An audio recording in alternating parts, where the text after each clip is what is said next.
ഏറ്റവും ആദരണീയനായ doctor S Ahmed Sahib ലോകാധ്യക്ഷൻ, ഉദ്ഘാടകൻ, വേദിയിലും സദസ്സിലുമായിരിക്കുന്ന പ്രിയ സുഹൃത്തുക്കളെ, പ്രവാസ സഹോദരങ്ങളെ, നിങ്ങൾക്ക് ഏവർക്കും എൻ്റെ നമസ്കാരം. പ്രവാസി പെൻഷൻ ഹോൾഡേഴ്സ് അസോസിയേഷന്റെ പുതിയ ഭാരവാഹികളെ തിരഞ്ഞെടുത്തതിന് ശേഷമുള്ള ആദ്യ യോഗമാണ് ഇത് എന്ന് ഞാൻ മനസ്സിലാക്കുന്നു. പുതിയതായി തിരഞ്ഞെടുക്കപ്പെട്ട എല്ലാ ചുമതലക്കാർക്കും എൻ്റെ ഹൃദയത്തിൽ നിന്നുള്ള അനുമോദനങ്ങൾ. അടുത്തതായി നമ്മളുടെ ഈ സംഘടനയുടെ എല്ലാം പിന്നിൽ പ്രവർത്തിക്കുന്ന കരങ്ങൾ പ്രവാസി ബന്ധു ഡോക്ടർ എസ് അഹമ്മദ് സാഹിബ്. അദ്ദേഹം ഇപ്പോൾ ഡൽഹിയിൽ ചെന്ന് ഡൽഹി മലയാളി അസോസിയേഷനിൽ നിന്ന് ബെസ്റ്റ് ലീഡർ എന്നുള്ള അവാർഡും തീർന്നില്ല, BSS ഭാരത് സേവക് സമാജിന്റെ ഒരു ഗ്രേറ്റ് ലീഡർ എന്നുള്ള ഒരു പ്രത്യേക അവാർഡും, അത് ജവഹർലാൽ നെഹ്റു പ്രധാനമന്ത്രിയായിരിക്കുന്ന കാലത്ത് കേന്ദ്ര ഗവൺമെന്റ് ഏർപ്പെടുത്തിയ ഒരു അവാർഡാണ്. അത് നിങ്ങൾക്ക് ചിന്തിക്കാവുന്നതേ ഉള്ളൂ. ഒരു വളരെ പരമോന്നത അവാർഡാണ്. അതെല്ലാം നേടിയിട്ട് ശാന്തമായി അദ്ദേഹം ഇവിടെ ഇരിപ്പുണ്ട്. അദ്ദേഹത്തെ കൂടെ ഞാൻ ഈ കൂട്ടത്തിൽ വീണ്ടും അനുമോദനം അറിയിക്കാം. ഞാനിന്ന് ഇവിടെ വരാനായിട്ട് എന്റെ വീട്ടിൽ നിന്ന് പുറപ്പെട്ടത് രാവിലെ 5 മണിക്കാണ്. 11 മണിക്ക് കൃത്യം ഞാൻ ഈ PWD ഗേറ്റിന്റെ മുമ്പിൽ വന്നു. എന്റെ മാതാവ് നല്ല സുഖമില്ലാതിരിക്കുകയാണ്, ഭാര്യ വിദേശത്താണ്. 10,000 കാര്യങ്ങൾ എനിക്ക് ചെയ്തു തീർക്കാനുണ്ട്. എന്നാൽ ഞാൻ ഇന്ന് ഇവിടെ വരാൻ സമയം കണ്ടെത്തിയതിന്റെ പിന്നിൽ ഒരു കാരണമുണ്ട്. ഗൾഫ് രാജ്യത്ത് 40 വർഷത്തോളമായി ഒരു പ്രവാസിയായി ഞാൻ പ്രവർത്തിക്കുന്നു, ജോലി ചെയ്യുന്നു. ഈ ഗൾഫ് രാജ്യങ്ങളിൽ ചെന്നാൽ അവിടുത്തെ പ്രധാനപ്പെട്ട റൗണ്ട് അബൌട്ടുകളിൽ, അവിടുത്തെ പ്രധാനപ്പെട്ട കോർണിഷുകളിലൊക്കെ നിങ്ങൾക്ക് ഒരു വസ്തു കാണാനായിട്ട് സാധിക്കും. അതെന്താണെന്ന് ആർക്കെങ്കിലും പറയാമോ?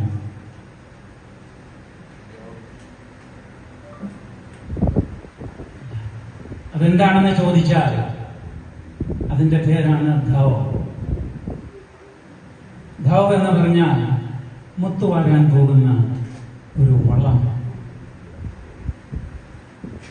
കോടിക്കണക്കിന് രൂപയുടെ റോൾസ് റോയ്സ് കാർ ഓടിച്ചുകൊണ്ട് നിരത്തുകളിൽ കൂടെ വരുന്ന ഷെയ്ഖുമാരുടെ ഇപ്പോഴത്തെ തലമുറയിലെ മക്കൾക്ക് നിങ്ങളുടെ ഉപ്പാപ്പന്മാരും ഉപ്പുപ്പന്മാരും എങ്ങനെയാണ് ഈ രാജ്യത്തെ ഇങ്ങനെയാക്കിയത്? പടച്ചോന്റെ കൃപ കൊണ്ട് അവര് ഈ നച്ചാളിൽ, ഈ ധൗവിൽ, ഈ വള്ളത്തിൽ കയറി ആഴക്കടലിൽ പോയി ദിനരാത്രങ്ങൾ, ആഴ്ചകൾ അവിടെ ചിലവഴിച്ച് 100 കണക്കിനടി ആഴത്തിൽ മുങ്ങി ജീവൻ പണയം വെച്ച് മുത്തുവാരി ആ ലഭിക്കുന്ന പണം കൊണ്ട് കോഴിക്കോട്ടും മലപ്പുറത്തും ഒക്കെ വന്ന് അവര് അരിയും മറ്റ് സാധനങ്ങളും ഒക്കെ വാങ്ങി പോയിരുന്നു. അതൊരു കാലഘട്ടമാണ്. നിങ്ങളിത് മറക്കരുത്. അതുകൊണ്ടാണ് ഈ ഗൾഫ് രാജ്യങ്ങളിൽ ഈ ധോ അവിടെ വെച്ചിരിക്കുന്നത്. അത് ഒരു സൂചികയാണ്. എന്തിനാ ഞാനിത് പറഞ്ഞു എന്നത് അടുത്ത 2 പോയിന്റ് കഴിഞ്ഞ് നിങ്ങൾക്ക് മനസ്സിലാവും. ഞാൻ 1981 ഖത്തറിലേക്ക് കടന്നു ചെല്ലുമ്പോൾ ഖത്തർ എന്ന ദേശം കാര്യമായ യാതൊരു പുരോഗതിയുമില്ലാതെ കഷ്ടിച്ച് ഒരു ഗൾഫ് രാജ്യമെന്ന് പറയാം, അത്ര തന്നെ. അവിടേക്കുള്ള ആഹാര സാധനങ്ങൾ പോലും ബഹ്റിൻ വഴിയൊക്കെയാണ് വരുന്നത്, കുറച്ചുകൂടെ ഡെവലപ്ഡ്.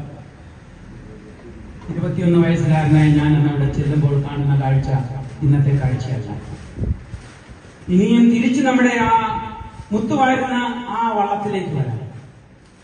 ഈ മുത്തുവാരാനായിട്ട് ഈ ഉപ്പാമാര് പോകുമ്പോ അവരുടെ ഭാര്യമാർ, അവരുടെ മക്കൾ ഖത്തറിന്റെ കടൽ തീരത്തല്ലേ, UAE കടൽ തീരത്ത് നിന്ന് അവരെ യാത്ര അയക്കുന്ന ഒരു രംഗമുണ്ട്. കണ്ണുനീരോടുകൂടി. അത് അള്ളാഹുവിനുള്ള ഒരു സ്തുതിയും അതോടൊപ്പം തന്നെ ഒരു യാചനയും. പടച്ചോനെ, വേണ്ട, ഞങ്ങളുടെ വീട്ടുകാരൻ പോകുന്നു, ഞങ്ങൾക്ക് അന്നം ഉണ്ടാക്കുവാനായി.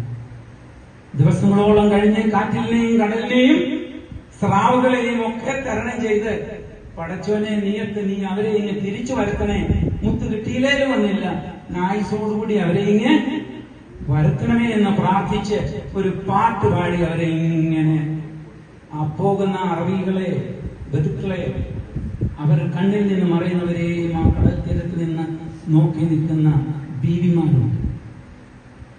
ആ ബീവിമാരുടെ സ്ഥാനമാണ് ഇന്നിവിടെ ആദരവ് വാങ്ങിക്കുവാൻ പോകുന്ന പ്രിയപ്പെട്ട പഴയ പ്രവാസികളുടെ ഭാര്യമാർക്കുള്ളത്. ഞാൻ പറഞ്ഞു വരുന്നത്, ഇന്നത്തെ പോലെ കോട്ടും സൂട്ടും ഇട്ട് പ്ലെയിനിലേക്ക് കയറുമ്പോൾ കൂടെ ഭാര്യയും തോളത്തെ കൈയിട്ട് കയറുന്ന അവസ്ഥയല്ലായിരുന്നു. 2-3 വർഷങ്ങൾക്ക് ശേഷം, എന്തിന് ചിലപ്പോൾ 5 വർഷത്തിന് ശേഷം ഗൾഫിൽ നിന്ന് മടങ്ങി വരുന്നത് കണ്ണിലെണ്ണ ഒഴിച്ച് കാത്തിരിക്കുന്ന ഒരു ബീവി പടച്ചോനോട് ദുആ ചെയ്ത് ഇങ്ങനെ ഇരിക്കും. ഒരു പേര് ദൂഷ്യവും ഉണ്ടാക്കാതെ മക്കളെ വളർത്തി ആ കിട്ടുന്ന പൈസ ഇങ്ങനെ സ്വരൂപിച്ച് നെറ്റി ചെലവാക്കി കഴിഞ്ഞ ബീവിമാരും ഇന്നിവിടെ ഇടുന്ന ഈ പൊന്നാടയ്ക്ക് അർഹരാണ്. അതുകൊണ്ട് നിങ്ങളെയും ഞാൻ ഈ പ്രവാസി പെൻഷൻ ഹോൾഡേഴ്സ് അസോസിയേഷന്റെ നാമത്തിൽ അഭിനന്ദിക്കും. ഇന്നത്തെ ലോകമല്ല ഞങ്ങളൊക്കെ കഴിഞ്ഞുകൂടിയ ലോകം. എനിക്ക് പറയാനുള്ളത്, അഹമ്മദ് സാഹിബിനോട് പറഞ്ഞു, ജോ സാറേ, ഇവർ മാത്രമല്ല, ഘട്ടം ഘട്ടമായി ഇനി അനേകരെ എന്റെ കൂടെ നോർക്കായും ഒക്കെ ഫോം ചെയ്യുന്നതിന് വർഷങ്ങൾക്ക് മുമ്പ് പ്രവാസികളുടെ ശബ്ദം ഗവൺമെന്റിൽ കേൾക്കുവാൻ പാകത്തിന് പ്രവർത്തിച്ച അനേകരുണ്ട്. അവരെ ആദരിച്ചേ പറ്റൂ. അവരിൽ പലർക്കും 70 75 80 ചിലർ നടക്കാൻ പോലും കഴിയാത്ത അവസ്ഥയിലായിട്ടുണ്ട്. അവരെ ആദരിക്കുകയാണ്. എന്തിനാണെന്നറിയാമോ? നിങ്ങൾ ഞങ്ങളുടെ ആ മുത്തുവാരിയ ധോയ. നിങ്ങളില്ലായിരുന്നെങ്കിൽ ഇന്ന് ഞങ്ങളില്ലായിരുന്നു. അതുകൊണ്ട് ഞാൻ നിങ്ങൾക്ക് വാക്ക് തരാം. ബഹുമാനപ്പെട്ട നമ്മുടെ വി.ഡി. സതീശൻ സാഹിബ് മുഖ്യമന്ത്രിയായി തിരഞ്ഞെടുക്കപ്പെട്ടു വിടുകയാണ് തിങ്കളാഴ്ച. പ്രവാസി പെൻഷൻ ഹോൾഡേഴ്സിന്റെ ഏത് ആവശ്യത്തിനും അദ്ദേഹത്തെ കാണാൻ പോകുമ്പോൾ ഞാനും നിങ്ങളെ സപ്പോർട്ട് ചെയ്ത് കൂടെ ഉണ്ടാവും എന്നതായിരിക്കും. അതിന് ജനത്തെ സാക്ഷി നിർത്തി എന്റെ വാക്കാണ്. ഞാൻ ദീർഘമായി സംസാരിക്കുന്നില്ല. ഇന്ന് ഇവിടെ ആദരവ് സ്വീകരിക്കുന്ന എല്ലാവർക്കും എന്റെ ഹൃദയത്തിന്റെ നാമത്തിൽ ഞാൻ അനുമോദനങ്ങൾ അറിയിക്കുന്നു. നമ്മളൊക്കെ ഒത്തിരി കഷ്ടപ്പാടുകളിൽ കൂടെ വളർന്നു വന്നവരാണ്. നമ്മുടെ മക്കളും അവരെയെല്ലാം ദൈവം തമ്പുരാൻ അനുഗ്രഹിച്ചു. മുന്നോട്ടുള്ള ജീവിതയാത്രയിൽ എല്ലാവരെയും ദൈവം തമ്പുരാൻ കൂടുതലായി അനുഗ്രഹിക്കട്ടെ. എനിക്കിവിടെ സംസാരിക്കുവാൻ അവസരം തന്ന ബഹുമാനപ്പെട്ട അഹമ്മദ് സാഹിബിനോടും ഇതിന്റെ ഭാരവാഹികളോടും പ്രവാസി പെൻഷൻ ഹോൾഡേഴ്സ്, അതോടൊപ്പം തന്നെ NRI കൗൺസിൽ ഓഫ് ഇന്ത്യ, അദ്ദേഹം എനിക്ക് തോന്നുന്നു 1 ഡസൻ സംഘടനകളുടെ സ്ഥാപകനും പ്രവർത്തകനുമാണ്. ഒരു ഭാവി പത്മ അവാർഡ് ലഭിക്കാൻ എല്ലാം കൊണ്ടും അർഹനായ ഒരു മനുഷ്യനാണ്. ഇവിടെ ഇരിക്കുന്ന പ്രവാസി പെൻഷൻ ഹോൾഡേഴ്സിന്റെ എല്ലാ പ്രവർത്തകരും, നിങ്ങളെ ഓരോരുത്തരെയും ഒരിക്കൽ കൂടി ഹൃദയത്തിന്റെ നാമത്തിൽ നമസ്കാരം പറഞ്ഞുകൊണ്ട് പ്രാർത്ഥിച്ചുകൊണ്ട് ഞാൻ എന്റെ വാക്കുകൾ വിരമിക്കുന്നു. നന്ദി, നമസ്കാരം, ജയ് ഹിന്ദ്.